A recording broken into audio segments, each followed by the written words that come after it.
Shalom saudara dalam Tuhan. Saudara, kalau Uniriva dan temannya benar-benar memperhatikan jawaban apologet Kristen yang sangat cerdas ketika mereka berdebat, maka saya percaya bahwa di kemudian hari Uniriva tidak lagi membahas Alkitab.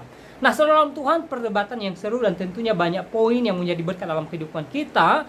Mari kita simak dan tentunya mari kita mengambil hikmat dari apa yang mereka bicarakan, tentunya menambah pengetahuan kita. Setelahnya kita berkomentar di kolom komentar dan mari kita mendukung apologet Kristen dengan like dan juga share video ini supaya menjadi berkat bagi orang. Mari kita mulai tekan tombol like dan juga share, setelahnya kita berkomentar.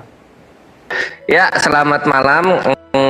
Di sini walaupun masih kasar ya, 2 menit pengadaannya salah gitu. anonimus. Hah? Oh iya, lanjut betul 5 menit ya. Ya, jadi walaupun masih berantakan, tapi gue sebagai hakim yang adil menghormati para penyelenggara baik Islam maupun Kristen. Semoga lancar terus ya dialognya, dan semoga tiap hari ada kayak gini gitu supaya bagus lah, nggak barbar mulu gitu. Karena kasihan kalau barbar mulu kan kores jahat mulutnya. Kita langsung aja ke topik, kawan-kawan.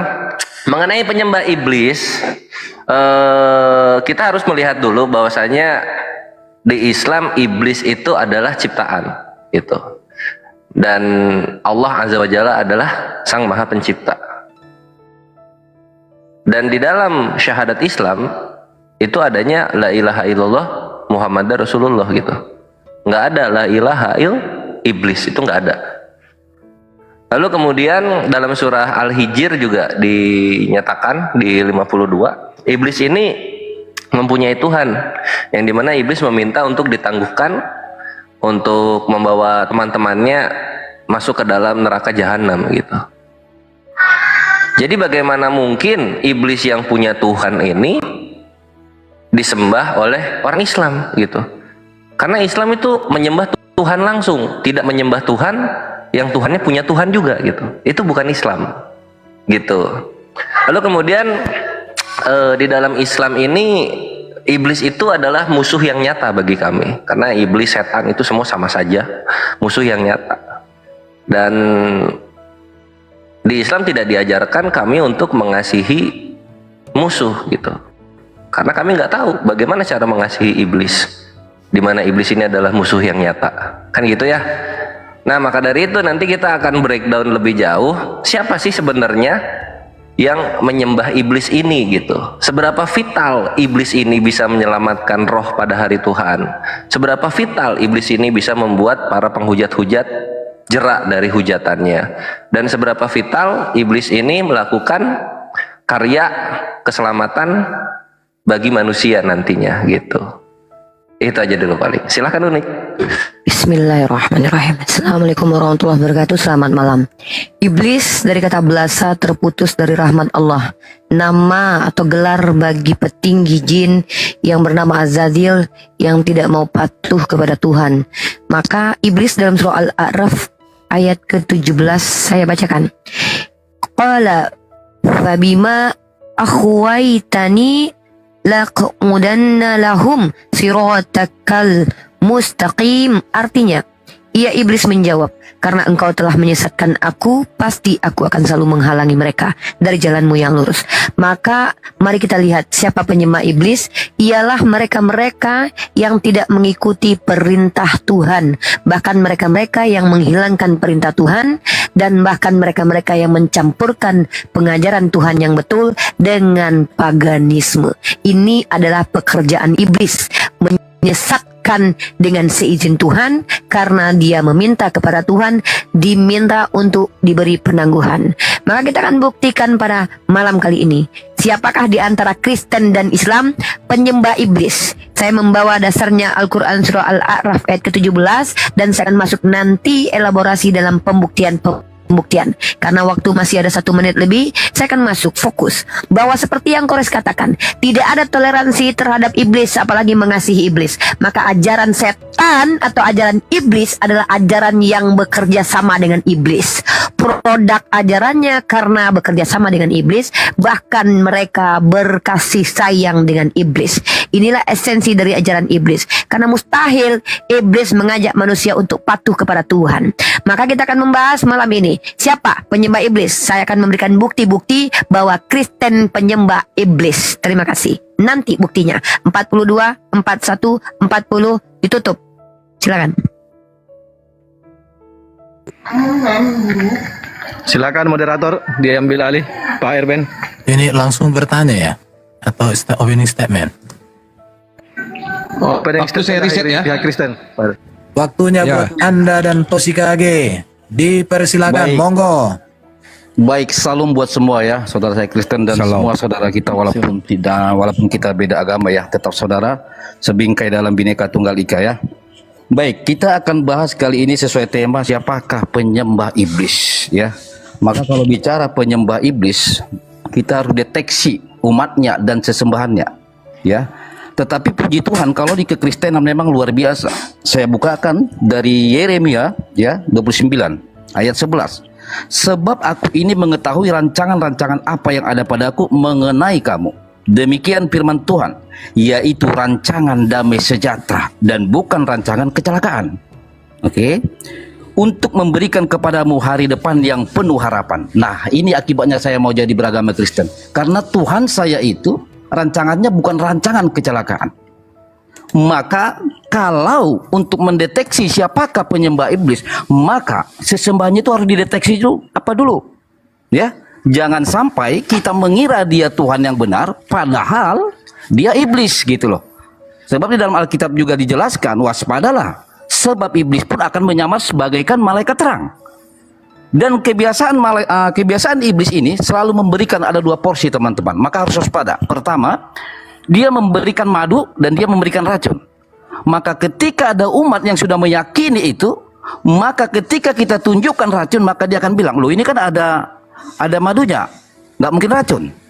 Lalu kalau kita tunjukkan dia punya racun, dia bilang ini ada madunya. Dan begitu juga sebaliknya. Maka dia akan sulit keluar dari situ.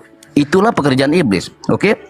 Nah, selanjutnya, kalau kita untuk mengenal Tuhan yang benar dan bukan iblis, coba kita lari sedikit kepada kitab undang-undang pidana.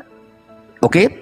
Kitab undang-undang pidana saja teman-teman, bahkan di sana dikatakan apa? Barang siapa ikut serta dalam rancangan kejahatan, maka dia bagian dari kejahatan. Ingat, ya. Dalam undang-undang pidana, ya, menurut pasal 104 106, kerjasama melakukan tindakan kejahatan adalah bagian dari kejahatan. Coba kita bandingkan, jikalau undang-undang pidana saja, ya, menurut kenegaraan saja mampu mengetahui, mendeteksi bahwa yang ikut merencanakan kejahatan adalah bagian kejahatan. Lalu kembali kita kepada kitab suci. Jikalau ada Tuhan yang dia adalah bagian rancangan kejahatan, maka sudah pasti itu iblis. Sudah pasti iblis. Makanya hal sederhana sebenarnya, kalau dari kekristenan, apakah Tuhan Kristen menciptakan iblis? Tidak. Selesai sudah bahwa kita adalah penyembah Tuhan yang benar. Tetapi kalau ada agama yang mengaku bahwa sesembahan dia menciptakan iblis, maka dia adalah iblis. Maka saya bilang tadi, bagaimana mungkin rancangan Tuhan itu bisa ya diketahui oleh undang-undang pidana kita?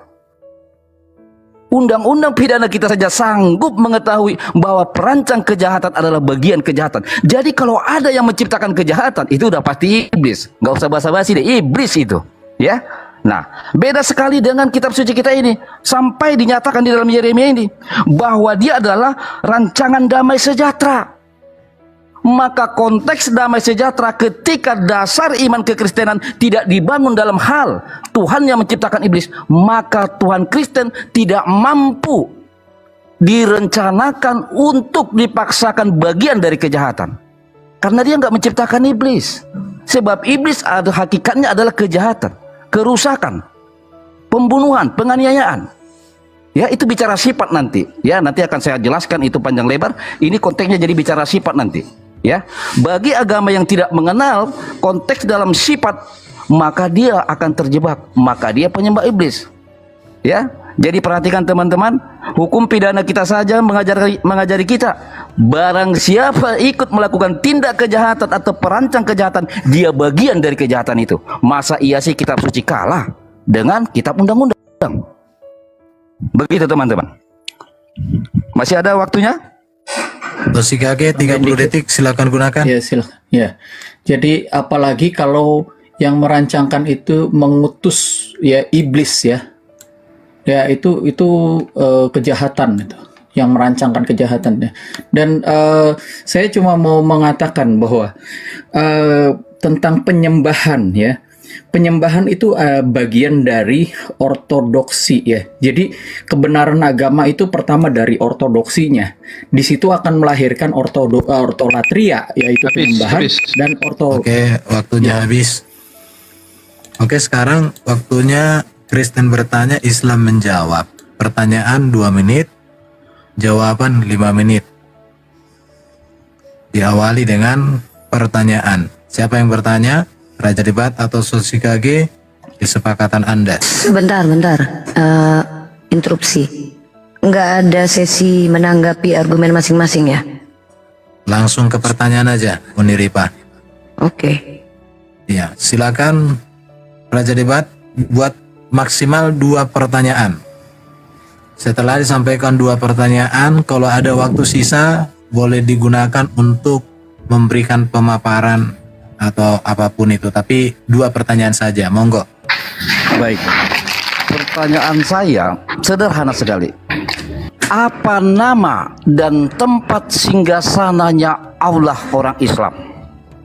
Itu yang pertama. Yang kedua, apa nama singgasana tahtanya iblis? Tolong nanti saudara Islam jelaskan itu. Sebab kita akan mendeteksi nanti sejauh mana Tuhan yang benar atau ada yang ngaku-ngaku Tuhan. Tolong nanti itu dijawab pakai dalil. Oke, silakan. Itu pertanyaan pertama, masih ada waktu. Tosi KG, pertanyaan kedua.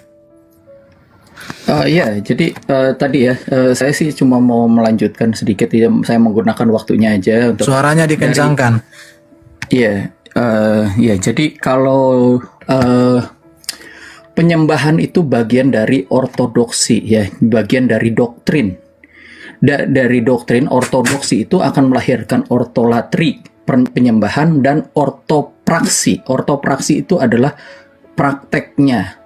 Kalau dari prakteknya orang-orangnya seperti apa, kita tahu ortolatrinya itu pasti salah gitu ya. Kalau misalkan ortodoksinya salah, ya, doktrinnya salah, maka penyembahannya pun salah, dan dalam kehidupannya praktek keagamannya pun akan salah, ya.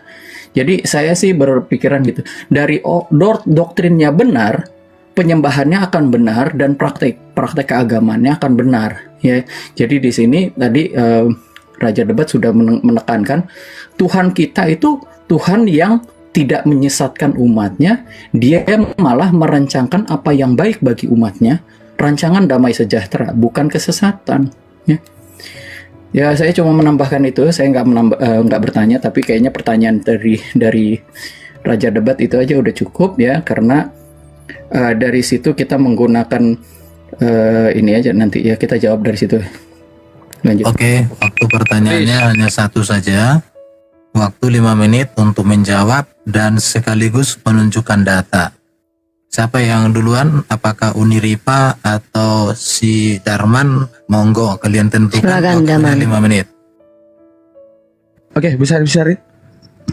Nah, ini bakal lama kalau saya nunjukin data. Kalau mau saya ambil kitabnya. Namanya kitab Bayani. Oke, di mana Al-Quran itu diturunkan tidak di Bogor, tidak di Ciamis, pasti dalam konteks bahasa Arab. Nah, Kebalik Ahi terbalik. Gimana? Maaf. Kebalik monitornya. iya, ini nggak bisa dibalik. Cuma di room saya yang bisa dibalik ini. Tapi insya Allah bisa dipahami. Oke, sekarang gini. Dalam Waktu. Oke, di dalam ilmu bayani ada beberapa untuk memandang majazi, untuk memandang sesuatu itu majas dengan karinah mani'ah. Ada yang namanya isti'arah, kinayah, tasbihat, dan mursal. Oke, ada satu wakulu nasin auhama tashbiha, awilhu aufawid warum tanziha. Jadi jika ada pemahaman Al-Quran yang membawahi daripada pemikiran Allah itu serupa dengan makhluk, maka boleh ditakwil, maka boleh ditafwid. Di mana pertanyaan tadi yang saya catat, apakah nama singgasana Allah? Benar pertanyaan itu jika Tuhan bertempat. Pertanyaan itu akan benar jika Tuhan bertempat. Sekarang pertanyaan saya untuk diri saya sendiri. Wah, jika sebenarnya Tuhan bertempat, maka tempat itu akan lebih besar daripada Tuhan. Maka akan menjalahi konsep ketuhanan yang maha besar. Maka itu tolakkan dalam akal. Namun, bagaimana kemudian kita mensiratkan pemahaman tersebut? Para ulama, ini pendapat daifnya dulu sebelum pendapat yang kuat. Pendapat daifnya, kinayah. Kinayah itu sindiran. Seakan-akan menisbatkan sesuatu yang abstrak kepada sesuatu yang konkret. Kayak contoh kita ngomong dalam bahasa Indonesia, jangan ke lorong itu. Seandainya kamu ke lorong itu, kemudian kamu jumpa iblis, kita ngomong, wah kalau gua ketemu iblis, gua senyumin dia biar dia ketawa lihat gua. Di mana kita belum pernah tahu iblis bagaimana, kemudian menyandarkan bahwa dia bakalan tersenyum, padahal kita nggak tahu iblis itu bagaimana. Oke, selanjutnya kepada Allah. Nah, di mana arti al-arsy ini? Berapa lagi waktunya? 3 menit. Al-arsy ini artinya apa? Singgasana. Nah, arti singgasana ini artinya apa? Penyindiran tadi kepada iblis. Kalau ketemu gua senyumin biar dia tersenyum. Seakan-akan kita tahu senyumannya. Tahu nggak arahnya ke arah apa? Ke arah untuk menyadarkan bahwa gua ini tidak takut. Itu sindiran. Dalam ilmu bayani namanya kinayah. Oke, bentar lagi saya ambil kitabnya dan saya kasih nampak. Oke, itu namanya kinayah, sindiran. Selanjutnya al-arsy ini adalah juga di ranah kinayah. Ini pendapat daif dulu. Nah, ini kinayah. Artinya apa? Penyindiran. Wahai manusia, ketika kamu memandang bahwa adanya seseorang yang duduk di atas singgasana, di balik singgasananya itu menjadi megah, maka artinya apa? Setelah Tuhan menciptakan bumi, maka dia agung dalam keagungannya. Artinya apa? Menyindirkan ke arah keagungan. Namanya kinayah. Oke? Nah, ini pendapat daif. Tapi para ulama, ijma' para ulama, masalah al-arsy, para ulama memutuskan untuk metode tafwid. Artinya apa? Diam dan terima. Insya Allah suatu saat Allah akan mengungkap segala yang dinamakan kegaiban Tuhan. Oke, pendapat yang kedua tentang al-arsy. Berarti menunjukkan apa ya? Pemahaman halil tentang arsy itu tempat salah. Jadi bukan tempat. Waktu. Oke, yang terakhir pendapat para ulama yang daif lagi bahwa ini langit dan bumi ya dijunjung oleh arsy yang kemudian diangkat oleh 4 kanzul arsy. Oke, di mana Tuhan di luar semua ini tidak bertempat, tidak berdimensi, tidak berwaktu dan tidak berapapun. Tapi ini juga ditandai dengan daif. Para ulama lebih mengatakan itu wallahu alam. Dalam artian apa? Biar suatu saat Allah mengangkat kegaiban tersebut. Oke, sisakan lagi sedikit aman. Lanjut. Matikan dulu waktu, jangan diambil semua. Oke, silakan matikan waktunya. Oke, saya mau buka data. Saya di sini bukan sekedar menjawab. Kalau ditanya Allah bersinggasana di mana? Allah beristiwa alal arsy, simple. Oke, saya mau tunjukkan kebohongan di sini ya. Oke, siapa bilang? Mohon maaf, Nirita. Mohon maaf. Masih menjawab Islam. Iya, saya menjawab. Saya tidak mau terjadi penipuan ya. Jangan bohongi kami umat Islam yang mengatakan Tuhan kalian tidak menciptakan iblis. Mohon maaf Uniripa, yang ditanya iman. Ya jangan menipu lah. Saya mau membongkar penipuan. Masa katanya Tuhan tidak menciptakan iblis? Loh, kok Erben? Ini diskusi akademis. Kita tidak membiarkan penipuan. Jawaban sudah diberikan Daman. Saya mau menunjukkan bahwa apa yang disampaikan haleluya dusta. Inilah si Lonte ini terus. Loh, sebentar, oi. Ini waktunya Islam menjawab. Waktunya kamu menjawab dari Islam, bukan waktunya kamu. Kasih dulu saya bertanya terus. Biar saya tuncang dulu mulut si Lonte ini. Nanti kamu ada waktunya bertanya. Dengarin ya. Tolong nanti ini kenapa kok begini? Masa saya harus mendengarkan penyesatan di sini? Sabar Uni, sabar. Itu ada nanti waktunya kita itu. Ini kan waktu saya. Kenapa saya diganggu? Saya tunjukin data. Kalau kalian menipu kami, kalian bilang Tuhan kalian tidak menciptakan iblis. Sabar. Oke, turun dulu Uni. Turun. Kalau nggak bisa. Sebentar dulu saya tengahi dulu. Ini gimana ini diskusinya kok kayak gini? Bentar. Kamu itu menjawab dari Qur'anmu, bukan menjawab dari Alkitab. Sebentar dulu Pak Irben. Sebentar ya. Jadi gitu caranya. Jangan kamu ditanya tentang Islam, jawabanmu dari Alkitab. Nanti setelah selesai sesi pertama ini, kamu bertanya tentang Alkitab sebanyak-banyaknya, sepuas-puasnya. Ada 8 sesi pertanyaan, berarti ada 16 pertanyaan, siapkan. Dan nanti orang Kristen akan menjawab dari Alkitab. Bisa? Jadi yang menurutnya siapa Kang Erben? Tolong dong, kita ada peringatan dulu. Dia tidak bisa di-mute. Tiga kali peringatan. Kalau dia mau naik, boleh naik kok. Oh, artinya udah bikin peringatan 3 kali. Saya pastikan dulu ini. Karena bisa jadi perdana Kang Erben, bisa jadi dia tidak paham tentang apa Saya yang sudah ingatkan, kamu muda Angon harus inline dengan kesepakatan. Oke. Yang ditanya Al-Quran, Semoga yang bersangkutan mendengar. sudah berubah jadi Alkitab. Oke. Sabar, Semoga yang sebentar saya tengah ini. Bisa nggak Uniripa tanya Al-Quran Islam? Jawabannya dari literatur Islam. Kalau tidak bisa, bubar aja. Gak Sabar usah. dulu Pak Herbert, biar kayak saya ulangi kembali sebentar. Maaf Pak Budagon, Pak host, tolong diperhatikan bahwa kepada saudara saya Muslim juga tolong kita jaga ketika ada teguran, kita diam dulu. Jadi begini, Uni mungkin ini nanti itu ada sesinya kita untuk memperdalam ke situ, ke apa narasinya mereka tadi. Habis ini bagian Islam ngapain Bang Awi? Kita akan menjawab selama 8 sesi kali. Kristen Nanti setelah itu kita bertanya. akan bertanya lagi 1 jam nanti memperdalam ke mereka. Oke. Nanti kalian Gini Bang Awi, gini, izin interupsi. Maaf ya, saya udah 6 tahun diskusi dengan mereka ini. Saya tahu tabiat mereka. Tolong jangan sampai 844. Saya nggak mau nanti ketika kita udah mau tanya mereka kabur, bubar. Mereka bertanya di awal. Nggak Lalu apa-apa, kemudian kita mau bertanya dibubarkan mereka sekarang kabur. pun, Bagi-bagi kalau bisa 44. diatur. Saya nggak mau kayak gini. Bagi 44. 4 pertanyaan kita jawab 4 kemudian mereka. Jangan 8. Sebentar, diam. Oh, ini Bahan pertimbangan boleh kita mungkin ditimbang. sebentar, saya ngomong dulu hostnya. Ini kesepakatan dari awal sudah dibuat dan ini Nggak ada, sorry interupsi. Saya yang diskusi di sini ya. Tidak ada saya dapat informasi kalau metodenya Anda tidak begini. suka, silakan keluar. Tadi sudah dibicarakan, kamu tolong sudah di tenang dulu, atas saudara tadi Muslim, dibicarakan, tolong sudah sabar dulu. setuju Kita dengar dulu. moderatormu itu. Ya, tolong sabar dulu nih. Sudah Saya ada. mewakili kalau gitu.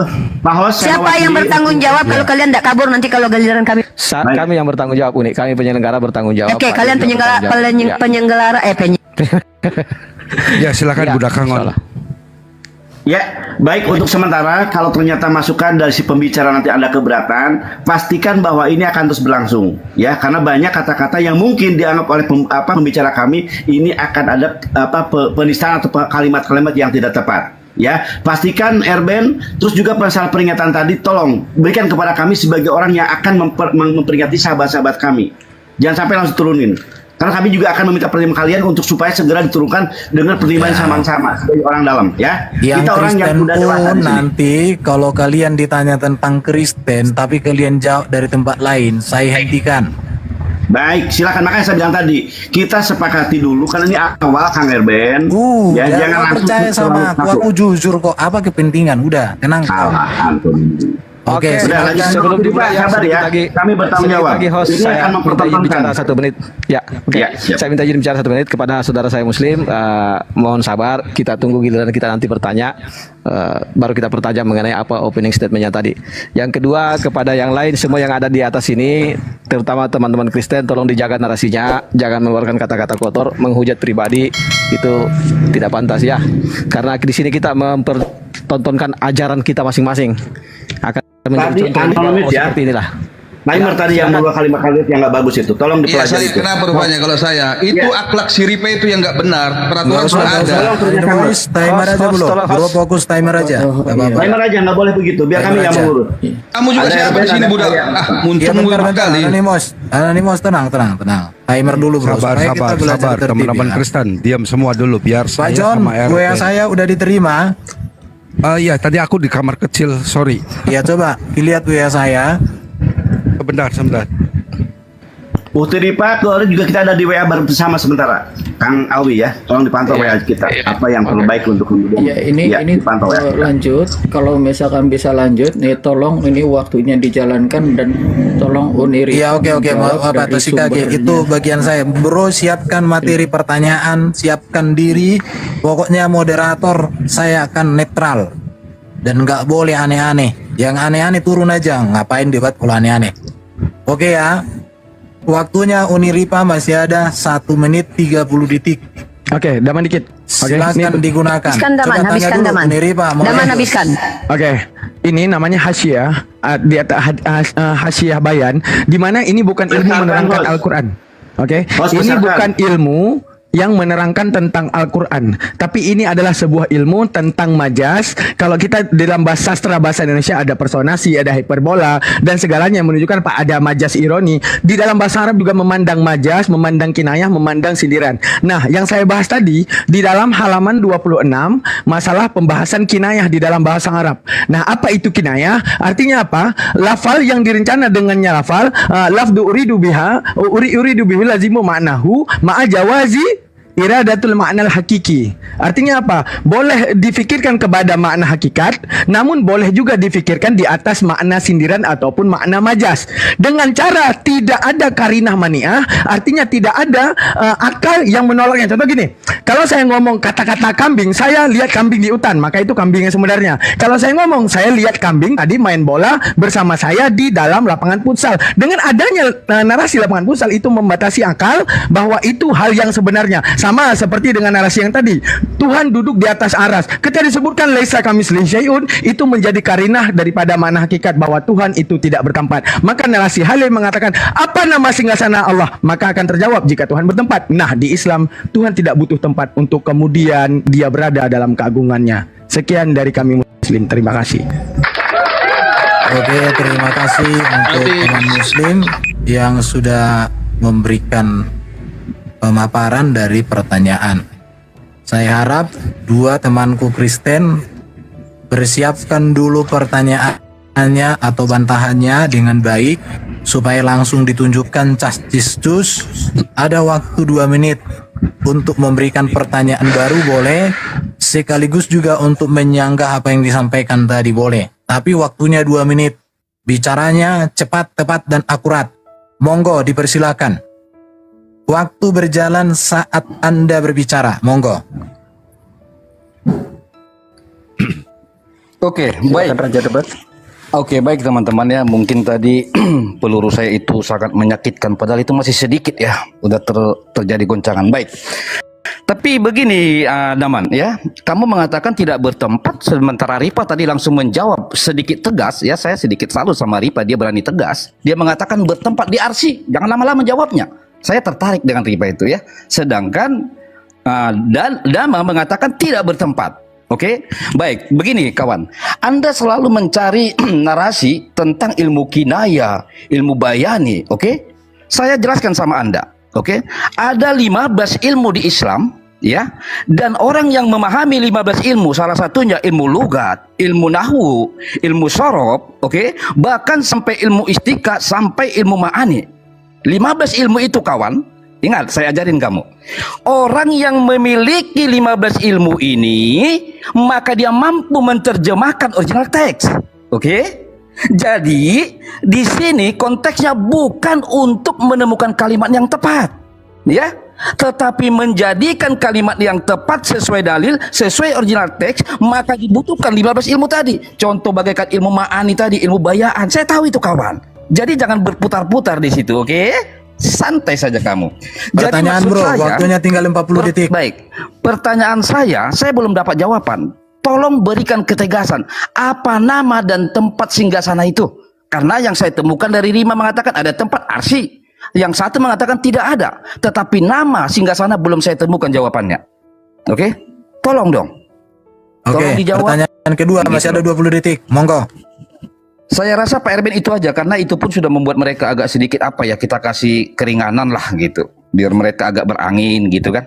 Kita ikutin nanti alur mereka. Tetapi itu ya Daman, pesan saya sama kamu, para ulama yang memiliki 15 ilmu itu maka mampu menerjemahkan original teks. Oke. Oke, waktunya habis. Waktu 5 menit. Siapa Uni menjawab, Daman? Uni menjawab. Lanjut, masuk silakan ya. Oke, saya menjawab ya. Inilah dia, kalau terbiasa menyembah manusia, maka segala sesuatu tentang Tuhan harus sama dengan punya manusia. Contoh, ketika Tuhan dikatakan bersemayam, maka Tuhan harus punya tempat duduk, bahkan bergandengan tangan dengan papah ya, duduknya berdua-dua. Dan bahkan Tuhan butuh kerubim untuk duduk. Bukan Tuhan umat Islam tidak seperti itu. Tuhan umat Islam itu laisa kamitslihi syai'. Artinya Tuhan tidak sama dengan apapun. Apa yang ada pada diri Tuhan tidak sama dengan apapun. Dimensi Tuhan tidak sama dengan dimensi manusia. Jadi ketika Daman mengatakan Tuhan kami tidak bertempat, itu betul. Ketika saya katakan istiwa alal aras, siapa yang mengatakan istiwa alal aras artinya bertempat di aras? Siapa yang berani mengatakan bahwa itu artinya bertempat?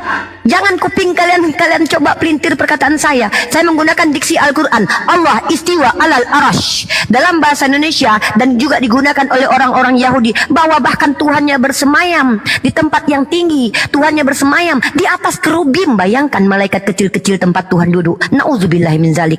Jadi kalau ada umat Kristen bertanya di mana Allah bertempat, Daman sudah jawab. Istiwa alal aras adalah wa ma ya'lamu ta'wilahu ilallah.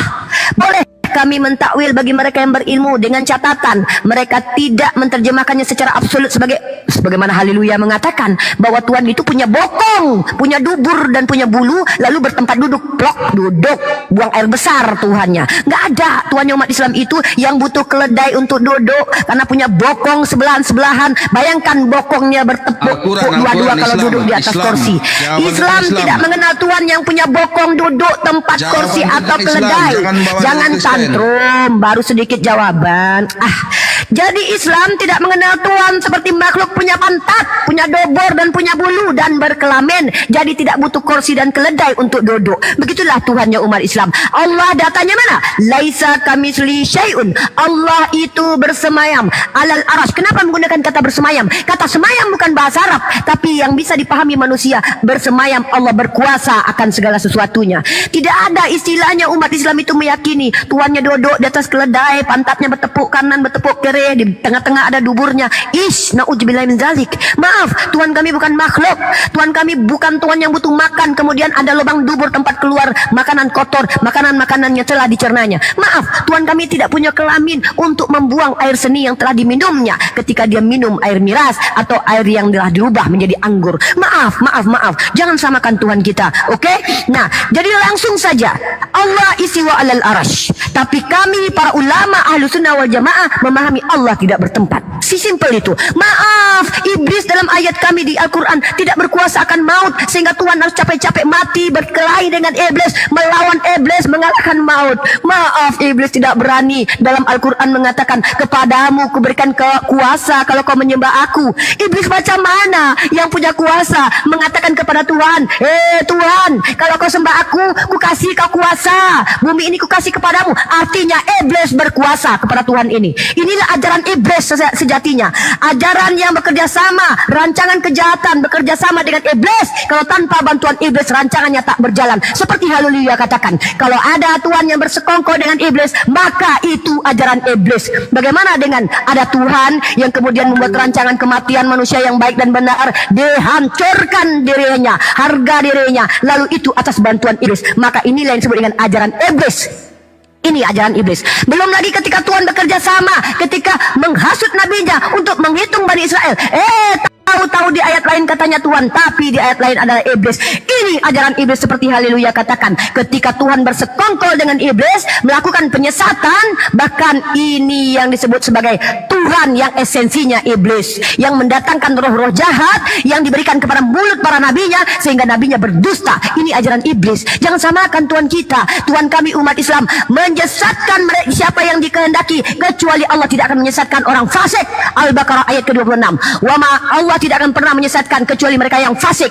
Jadi kalau Allah menyesatkan Nabi, baru Allah yang iblis. Tapi ada Tuhan yang menyesatkan nabinya, nggak memikirkan entah nabinya baik atau tidak, disesatkan, ditipu mulut nabinya. Ketika ada nabi yang tertipu, maka aku yang menipu nabi itu. Tuhan macam apa ini yang memberikan perempuan-perempuan sebagai piala bergilir, diberikan kepada seorang nabi, lalu kemudian ditiduri. Ketika nabinya mengambil bini orang, tidak izin Tuhannya, diambil lagi bini gundiknya nabi ini, diberikan kepada anaknya. Setan ini. Inilah iblis sejati, di mana Tuhan yang bersekongkol dengan kejahatan membuat adegan film porno. Ini adalah ajaran iblis yang sesungguhnya. Gitu. Haleluya. Aku benarkan kau luar biasa kau hari ini ya. Haleluya, luar biasa. Dia mengatakan bahwa ada Tuhan yang bersekongkol dengan iblis, maka itu adalah ajaran iblis. Keren, haleluya. Hari ini gua sepakat sama lu. Mantap. Oke, tolong teman Kristen buat pertanyaan 2. dan tunjukkan datanya saya mau bertanya supaya ya, mereka menggunakan itu waktu dengan baik. Silakan 2 menit, cepat dan tepat, akurat. Monggo. Ya, saya mau bertanya, ini sehubungan dengan yang tadi ditanyakan sama Bang Raja Debat ya, belum dijawab sampai sekarang. Kalau yang saya baca di surah Al-Hud ayat 7 bahwa Allah itu arsi itu adalah singgasana, arsinya itu di atas air. Dan saya bertanya juga, benar nggak kalau di dalam hadis Muslim, karena kalian juga percaya hadis ya, di dalam hadis Muslim 52. Dihentikan dulu waktunya, ditunjukkan dulu bro, supaya ada dibaca. Ya. Untuk menunjukkan data yang mau ditanya, mungkin ada 2 datanya. Diulang hentikan waktu. Ya, di Al-Hud ayat ke-7 ya, surah Al-Hud surah 11 ayat ke-7 ini saya tampilkan dulu ayat. Sorry sebentar ya. Surah Al-Hud ya, ayat ke-7. Dan dialah yang menciptakan langit dan bumi dia dalam 6 masa dan arsinya di atas air ya. Sampai situ aja. Terus di dalam hadis Muslim 5208 di sini disebutkan bahwa singgasana iblis itu berada di atas air ya. Singgasana iblis itu di atas air ya. Bentar. Sorry. Teman Muslim mohon dicatat datanya, nanti dibaca, dijelaskan ya. Oke. Kalau mau buka data silakan minta waktu ya Pak. Demikian juga teman-teman Muslim. Kalau mau buka data minta waktu nggak apa-apa. Teman-teman Muslim juga seperti itu ya. Singgasana iblis di atas air ya, di atas laut. Ya. Ini dari hadis Muslim 5208 ya. Ini kalian mengakui ini atau enggak? Ya. Karena ini penting ya. Kalau kalian tidak mengakui ini ya ini sih.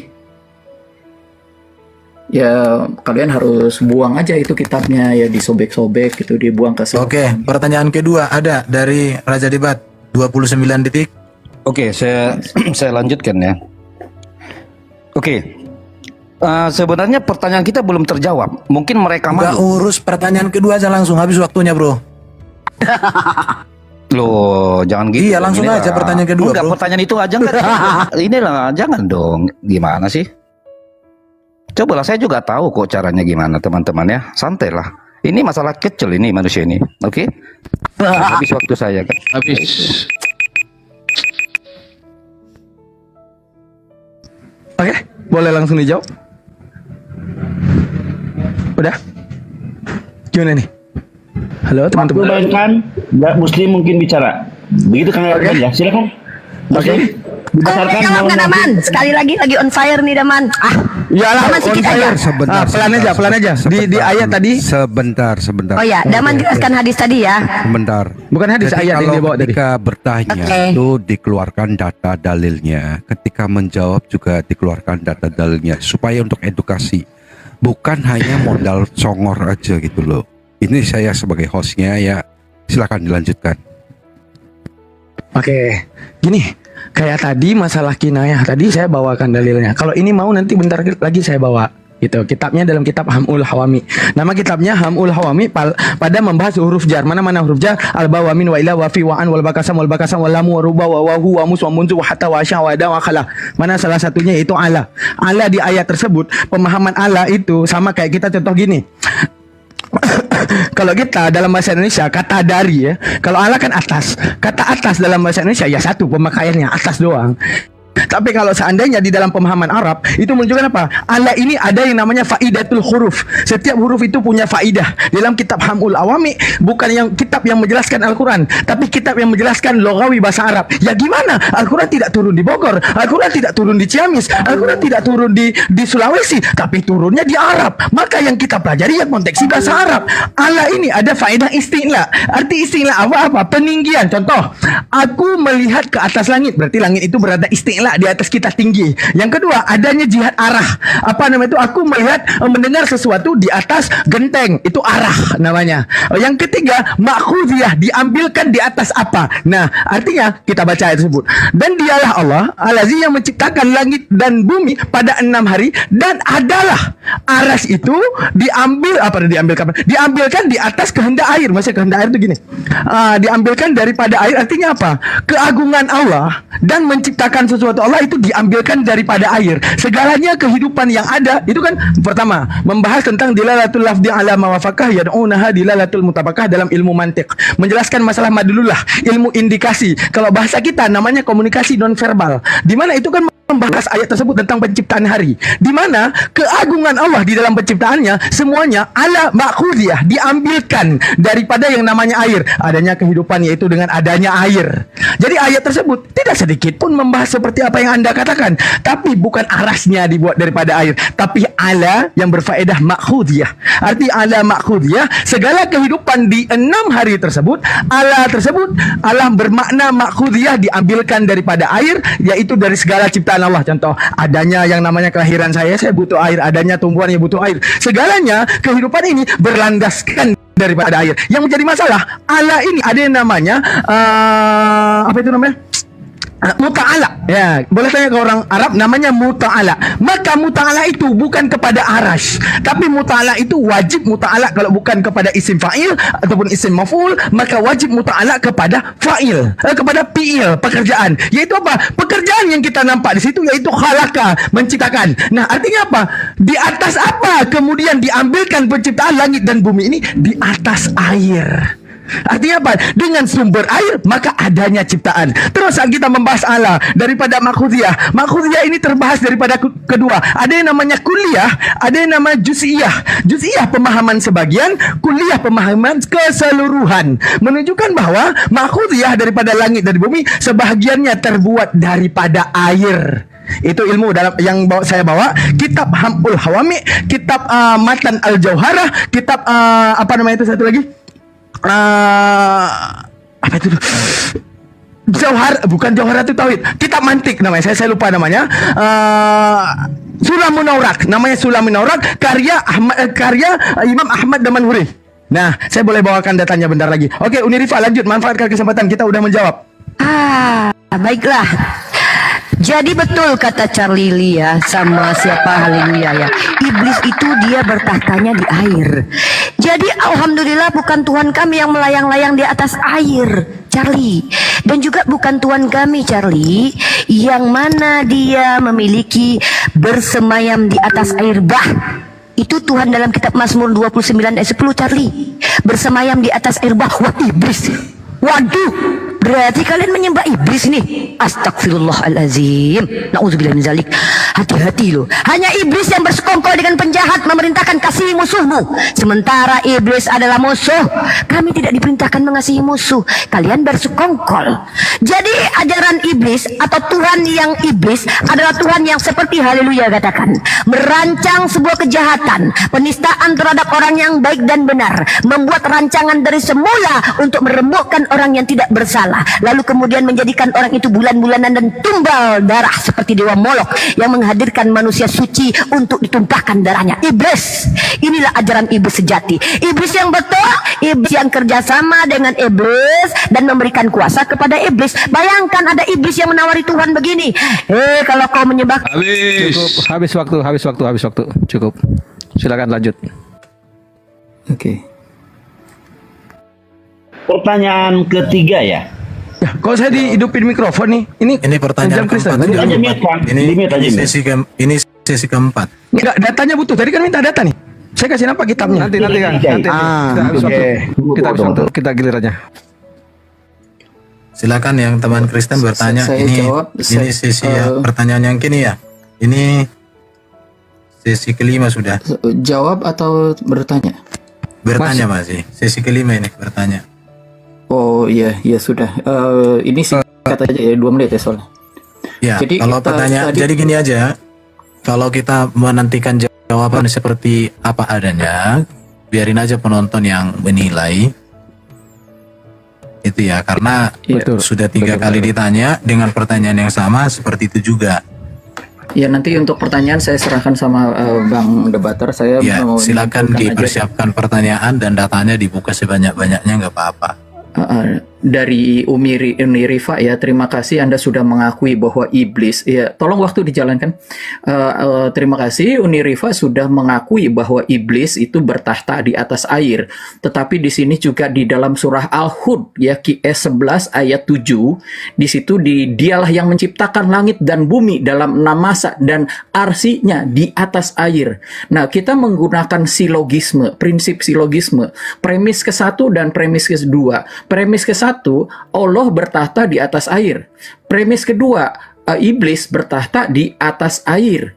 Dari situ kita mendapatkan kesimpulan, berarti Allah adalah iblis. Nah, jadi premis pertama, Allah bertahta di atas air. Premis kedua, iblis singgasananya juga di atas air. Kesimpulannya, Allah adalah iblis. Terima kasih. Lanjut Bang Debater. Ya, Baik, langsung terima Debater. kasih ya. Sebelum saya ajukan pertanyaan ya, saya tadi hanya bertanya sederhana tapi larinya sampai ke buat apa ya, video-video porno ya. Sementara Allah yang doyan porno ya, bahkan nanti telanjang-telanjang itu ya. Maaf nih, bagi namu dilihatin tuh sama Allah nanti ya. Nah, tapi santai aja Ripa, santai saja. Dan saya ulas lagi sekali lagi, terima kasih. Kau sudah mengakui bahwa Allahmu di arsy dan iblis di arsy, artinya mereka sama-sama. Allah itu pasti iblis itu pasti Allah. Terima kasih atas pernyataan Anda. Oke, kelanjutannya.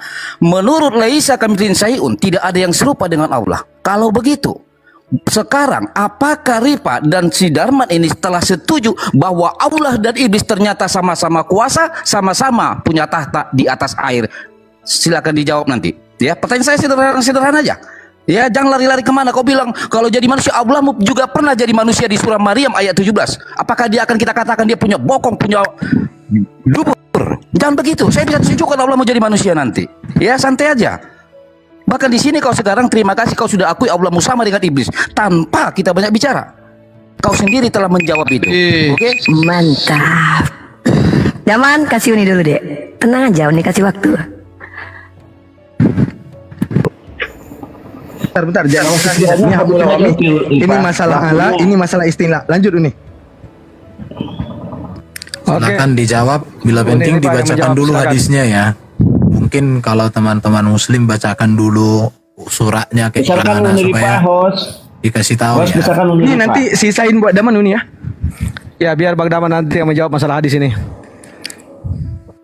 Uniripa besarkan Pak John. Oke, silakan ditunjukkan datanya ya. Soalnya dari tadi kita hanya mendengar narasi, nggak ada data dibaca gitu ya. Itu yang dipegang data Pak Elben oleh Pak Ya, Goko. tapi dibaca dong, ditunjukkan kan bisa. Iya, jadi dibaca bukunya, bukan hanya ditunjukkan bukunya, halaman. Utiripa monitor. Anda waktunya bicara Utiripa. Silakan Rifa, open mic. Silakan dibuka mic-nya, Uni. Ya, dijawab. Uni kalau udah monitor bilang ya, biar Daman dulu ya. Yang tadi itu data ilmu tentang bahasa Arab. Aku enggak, kalau punya teman yang bahasa Arab tanyakan langsung. Bahwa yang tadi saya kasih nampak. Belum waktumu. Ini belum ya, belum ya. Oke, lanjut. Ya. Daman, silakan Daman, ambil Daman, Udah, ambil waktu Daman sepuasnya karena Uni ada data yang bikin mereka nanti blendir Daman, tenang. Oke, Bang Daman. Kalau sudah ngomong, Oke, yang dari tadi kita bahas ini hamul awami fil lughatil arabiyah, bukan fil lughatil Al-Qur'an. Tapi ini juga membahas tentang di mana Al-Qur'an turun di Arab ya, dengan konteks bahasa Arab. Di mana yang ala tadi saya kasih nampak, ini nggak bisa balik kamera, nggak bisa kasih nampak. Ini isti'la yang tadi saya bahas, isti'la, makhudiyah dan segalanya. Di mana isti'la ini setiap yang namanya huruf jar punya yang namanya muta'ala bil huruf. Setiap huruf jar al-bawa min wa ila wa fi wa am wal bakasam wal bakasam wal lamu wa ruba wa huwa musu wa muzu wa hatta wa asya wa ada wa khala. Sabar Om Bang Daman, sabar Bang Daman. Kita harus menjawab hentikan apa yang itu. ditanyakan tadi mengenai Allah itu dihentikan dulu. Di atas air dengan iblis di atas air itu kita Iya, ini akan masuk ke situ. Ini akan masuk ke situ. Di mana salahnya ya? Bentar. Oke. Oke, silakan lanjut. Oke, saya lanjut. Oke, salahnya dalam mengartikan sebentar dulu. Atau kita baca dulu, oke, nggak apa-apa, kita baca dulu mungkin Iya, dua jadi datanya waktu itu coba menjawab ditunjukkan. itu Anda bisa bukakan bukunya. Iya. Di mana Coba dibacakan nggak dulu hanya dua menunjukkan dua data bukunya itu aja. Allah di atas arsy. Tidak, kita tidak perlu. Kenapa sih Iblis kalian di kok atas kami arsy. menjawab kalian Dibacakan dulu. potong-potong mulu sih? Bukan, soalnya kalian nggak pernah baca. Masyarakat di bawah yang menilai. Kami menjawab atau kami lari dari pertanyaan. Enggak, Mau maksudnya begini loh, begini sebenarnya. Nah, apa sih ini tanda-tanda mau kabur nih, kayaknya bakalan tutup nih. Terima kasih gitu, sabar. Ini tadi saya yang mengarahkan narasumber Muslim agar langsung kepada fokus pertanyaan biar nggak banyak waktu terbuang. Karena dia tadi menitik beratkan di Allah di atas ars, di air dan arsnya di air, dan dia mengatakan iblis juga di atas air. Kita fokus di situ dulu, kita bantah dulu itu. Iya, Silakan, jadi Bang gini. Daman. Sebentar Daman kalau mau menjawab itu tunjukkan buku memang bagus. Tetapi ketika buku itu tunjukkan halamannya berapa, bukunya apa, kemudian dibacakan. Jadi terjawab gitu. Bukan hanya ini buku, enggak begitu juga. Bukan, kali data itu. yang dibaca tadi itu kan bukan buku seperti itu kan, tapi ada hadisnya dan ada. Iya, bentar lagi masuk ke situ. Yang menjawab siapa sih ini umat Islam kok diatur jawabannya Pak Budak Anggun? Iya, biar penonton yang menilai, Pak Kalau Herbert. kamu nggak mau ikutin Biar kesepakatan, penonton yang menilai. silakan mengundurkan diri gitu. Ganti yang pemain lain. Bukan, gitu loh. tanda-tanda saya mau diusir guys. Bukan, kamu kita punya aturan bukan diatur oleh peserta, tapi kita yang punya aturan gitu loh. Host, kita harus sepakat apapun jawaban biar penonton yang menilai. Kami Ya. umat muslim bisa mengerti apa yang disampaikan sahabat kami muslim ini. Silakan Kang Daman. Mainkan Kang Daman. Ini kitab Hamul Hawami. Oke, langsung mulai waktunya. Ini kitab Hamul Hawami, masalah logawi bahasa Arab. Kalau saya baca semua, misal kayak gini ya, ala lil isti'la. Penggunaannya bagi isti'la. Contoh ayatnya apa lagi? Nanti yang tadi saya bahas itu ala bimakna ba ataupun makhuziyah. Artinya apa? Ayat ini ya, lihat nih. Nah, ini. Nah, ini ada yang namanya muta'ala ala. Ini ala ini ada muta'alanya ke fiil. Tidak boleh ke muta'ala yang lain. Itu dalam bahasa Arab, muta'ala contoh gini. Dan dianya Allah itu yang menciptakan langit dan bumi. Dah pada 6 hari dan ada arasnya keagungannya Allah Ta'ala. Ini kan maknanya tadi udah ya, makhudiyah. Dari atas apa diciptakan langit dan bumi ini, baliknya ke khalaqa, karena ini fiil. Ini muta'ala namanya, tempat kembalinya huruf jar. Kau nggak boleh buka Google, tulis muta'ala huruf jar. Paham? Artinya yang menjadi masalahnya gini, teman-temanku sekalian, ketika ditanyakan bahwa apa nama aras tersebut, gimana kita mau jawab orang Tuhan tidak bertempat? Kecuali ada tempat, maka ada nama. Sekarang gini, ketika menyamakan bahwa masalah air ada singgasananya iblis, itu juga apa? Ke arah ilmu yang abstraki. Masalah abstrak. Yang masalahnya di Hud yang tadi bukan membahas adanya terjadinya aras Allah di atas air. Bukan itu. Karena adanya muta'ala ala. Muta'ala ala itu kembalinya kepada fi'il. Ada 3 tempat kembali muta'ala. Isim fa'il, isim maf'ul, ada fa'il satu lagi. Fa'il di situ cuma satu-satunya yang ada khalaqa. Maka balik setiap huruf jar kepada muta'ala huruf jar, yaitu khalaqa. Artinya atas landasan apa Tuhan menciptakan langit dan bumi? Atas landasan air. Terus di dalam ilmu mantik ada namanya kulliyat khamsah, ya. Wa kulliyatun khamsatun dunan tiqas jinsun wa faslun aradun wa naun wa khas. Nah, ada no, ada khas. Nah, no itu menjelaskan kepada substansial yang sifatnya juz'iyah. Artinya apa? Sebagian daripada ciptaan Allah yaitu daripada air. Makanya karena Al-Quran kalau turun di Bogor, maka ilmunya ilmu Bogori namanya, pakai bahasa Bogor gitu kan, pakai bahasa Indonesia. Ini turunnya masalahnya di Arab. Itu yang jadi masalah besar. Lanjut ini, sambung. Gimana kita? Jadi saya tadi sudah mendengarkan kesimpulan dari Charlie yang mengatakan silogismenya adalah kalau Tuhan berkata di air, maka iblis berkata di air, maka iblis itu adalah Tuhan. Lah, ini bahaya buat kamu Charlie. Sama seperti ketika ada Tuhan roh, iblis juga adalah roh. Mau kau terima bahwa iblis dan Tuhan itu sama? Waduh, bahaya kau Charlie. Jadi kalau kita lihat apakah iblis berkuasa? Di Islam iblis tak berkuasa. Hanya di Kristen iblis berkuasa, bahkan menawari kekuasaan kepada Tuhan. Kalau kau menyembah kepadaku anak Allah, aku akan memberikan kepadamu kekuasaan. Inilah yang iblis. Fokus pada tema kita. Kita membuktikan siapa penyembah iblis. Artinya kita membuktikan bahwa Tuhan kalian adalah iblis. Seperti Haleluya katakan, saya kali ini hampir 5 tahun saya berdebat dengan Haleluya. Hari ini saya sepakat sepakat dengan haleluya bahwa ketika ada rancangan yang bekerja sama dengan iblis, maka itu Tuhan yang iblis. Jika ada Tuhan yang bersemayam di atas air, kata Charlie, itu adalah iblis. Silahkan kalian tuduh Tuhan kami adalah iblis, tapi ingat di dalam kitab kalian Tuhan kalian bersemayam di atas air bah. Charlie, jangan lupa kitabmu Charlie. Charlie, baca kitabmu. Tuhanmu bersemayam di atas air bah, bahkan melayang-layang di atas air. Artinya si Charlie mengatakan Tuhannya adalah iblis. Astagfirullah. Kalau ada Tuhan roh, iblis juga roh. Maka artinya Charlie mensilogismekan bahwa Charlie penyembah roh yang adalah iblis. Wah, itu aja jawabanku. Tolong yang bagus dong. Tunjukkan adabnya. Waduh, saya moderator Pak Timothy. Saya tunjang dulu yang ribut-ribut. Oke. Jangan ada sikap-sikap yang aneh-aneh. Tunjukkan keislamannya yang baik gitu ya. Oke, ini sesi ke-6 ya. Kita sudah simak apa yang dibahas dan dibicarakan oleh Apologi Kristen bersama dengan Unirifa dan temannya di video tadi. Mereka membahas banyak hal, mereka membahas banyak poin terkait sesembahan agama Islam dan agama Kristen ya. Mereka atau Unirifa dan kawannya menjelaskan bahwa mereka tidak menyembah iblis dan tidak mengasihinya. Nah, sebenarnya sama halnya dengan kekristenan seperti yang disampaikan oleh Apologi Kristen bahwa Kristen juga tidak menyembah iblis dan tidak mengasihinya, karena yang dikasihi oleh Kristen adalah Tuhan dan sesama manusia. Nah, dalam Tuhan luar biasanya Apologi Kristen di video tadi menjelaskan iman kekristenan yang berpusat kepada Tuhan, yang berpusat kepada Allah dengan penjelasan yang sangat baik, sangat alkitabiah, dan pastinya memberkati kita sekalian. Dan semoga dengan debat yang berlangsung di video tadi ya, di kemudian hari Unirifa tidak lagi membahas kekristenan, Unirifa dan teman-temannya tidak lagi membahas tentang Alkitab. Kita harap mereka fokus dengan agama mereka.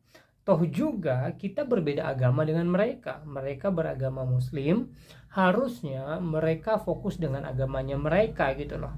Kalau mereka membahas tentang agama, harusnya mereka membahas agama mereka, tidak lagi membahas kekristenan, tidak lagi membahas Alkitab. Karena selama ini beberapa kali Unirifa ya mencoba membahas kekristenan, mencoba membahas Alkitab menurut apa yang dia ketahui, tetapi sebenarnya bukan menurut kebenaran Alkitab. Kalaupun mereka membahas Alkitab, mengutip beberapa ayat Alkitab untuk mendukung apa yang mereka narasikan, maka saya katakan itu tidak sesuai dengan apa yang dipesankan oleh Alkitab itu sendiri, tidak sesuai dengan apa yang difirmankan di dalam Alkitab. Karena bagaimanapun mereka tidak percaya Yesus sebagai Tuhan, mereka menolak ketuhanan Yesus ya, mereka tahu bahwa Yesus itu manusia biasa. Sementara Kristen percaya bahwa Yesus Kristus adalah Tuhan dan Juru Selamat bagi orang percaya, khususnya umat pilihan Tuhan ya. Jadi dari sini saja ya, keyakinan umat Kristen dengan Unirifa sudah sangat jauh berbeda. Apalagi kalau kita bahas tentang ketuhanan ya, Allah di dalam kekristenan, apalagi kalau membahas Allah Tritunggal, pasti Unirifa tidak percaya tentang Allah Tritunggal, sementara orang Kristen percaya adanya Allah Tritunggal.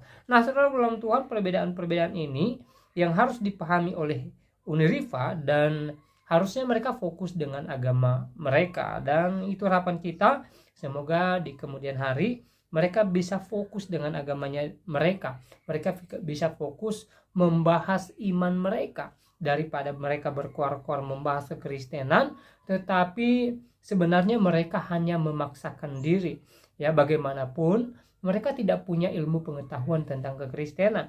Mereka tidak punya ilmu pengetahuan yang cukup tentang Alkitab. Ya, mereka tidak bisa menafsirkan Alkitab dengan baik. Kalau kita bertanya ke Uniriva, apakah dia pernah belajar Alkitab di Sekolah Tinggi Teologi Kristen misalnya? Pasti jawabannya tidak. Jadi bagaimana dia bisa menafsirkan Alkitab dengan baik sementara dia tidak pernah belajar tentang itu? Jadi kalaupun kemudian mereka mengutip ayat Alkitab, sebenarnya penafsiran mereka hanya menurut apa yang mereka tahu, tetapi bukan apa yang menurut Alkitab benar. Nah, saudara dalam Tuhan, luar biasa apologet Kristen di video tadi menjawab pertanyaan dan pernyataan daripada Uniriva dengan jawaban-jawaban yang sangat luar biasa dan jawaban yang sangat-sangat alkitabiah dan pastinya memberkati kita sekalian. Dan satu poin yang boleh memberkati saya dan tentunya memberkati kita, bahwa Kristen hanya menyembah kepada Tuhan, ya. Kristen hanya menyembah kepada Allah Tritunggal, Allah Bapa, Yesus Kristus dan Roh Kudus Tuhan. Ya, Kristen tidak pernah menyembah iblis, ya, apalagi mengasihinya. Tidak, saudaraku dalam Tuhan, ya. Tetapi Alkitab mencatat bahwa orang Kristen harus mengasihi Tuhan dan mengasihi manusia. Kasihilah Tuhan Allahmu dengan segenap hatimu dan kasihilah sesama manusia seperti kamu mengasihi dirimu sendiri. Itu ajaran daripada firman Tuhan, ya. Ketika firman Tuhan berkata bahwa kasihilah musuhmu, bukan berarti Kristen mengasihi iblis, tidak, tetapi musuh yang dimaksud adalah orang-orang yang tidak sepaham dengan kita, orang-orang yang tidak sependapat dengan kita, orang-orang yang benci dengan kita, orang-orang yang mungkin bermasalah dengan kita. Itu yang dianjurkan oleh Alkitab untuk kita kasihi. Nah, saudara dalam Tuhan, ya, pengertian Uniriva dan teman-temannya di video tadi tentang ayat itu memang sudah sangat salah dan sudah sangat jauh dari penjelasan atau pengertian yang benar. Tetapi puji nama Tuhan, apologet Kristen di video tadi meluruskan apa yang menjadi pernyataan mereka dan menyatakan kebenaran Alkitab. Semoga video ini memberkati kita. Tuhan Yesus memberkati. Shalom.